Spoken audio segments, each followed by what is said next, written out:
అల్లు అర్జున్ ని కలవాలంటే 42 కఠిన నిబంధనలు పాటించాలంటూ ఒక వీడియో ప్రస్తుతం సోషల్ మీడియాలో వైరల్ అవుతుంది. మీడియా ప్రతినిధులు, కార్పొరేట్ ఎగ్జిక్యూటివ్స్ కోసం తయారు చేసినట్లుగా చెబుతున్న ఈ ప్రోటోకాల్ పై బాగా ప్రచారం జరుగుతుంది. అల్లు అర్జున్ కళ్ళలోకి నేరుగా చూడకూడదు, ఆయనతో షేక్ హ్యాండ్ చేయకూడదు, అనుమతి లేకుండా మాట్లాడకూడదు, మధ్యలో కదలకూడదు, ఇలాంటి ఎన్నో నిబంధనలు ఉన్నాయంటూ ప్రచారం జరిగింది. ఈ వీడియో వైరల్ కావడంతో అల్లు అర్జున్ మనలాంటి మనిషి కాదా అంటూ నెటిజన్లు సెటైర్లు వేయడం మొదలుపెట్టారు. కొందరు యాంటీ ఫ్యాన్స్ అయితే ఈ సందర్భాన్ని అలుసుగా తీసుకుని ఆయన ట్రోల్ కూడా చేస్తున్నారు.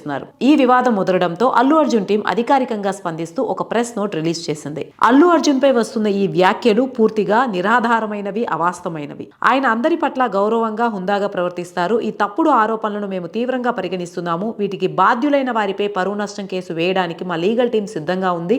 నిజాలు తెలుసుకోకుండా ఎలాంటి సమాచారాన్ని ప్రచారం చేయొద్దు అని స్పష్టంగా పేర్కొన్నారు. ఈ ప్రకటనతో అయినా ఈ రూమర్లు ఆగుతాయా లేదా అన్నది చూడాలి. మొత్తానికి సినిమాల వల్ల కాకుండా ఒక వైరల్ వీడియో వల్ల అల్లు అర్జున్ వార్తల్లో నిలవడం ఇప్పుడు ఇండస్ట్రీలో హాట్ టాపిక్ గా మారింది.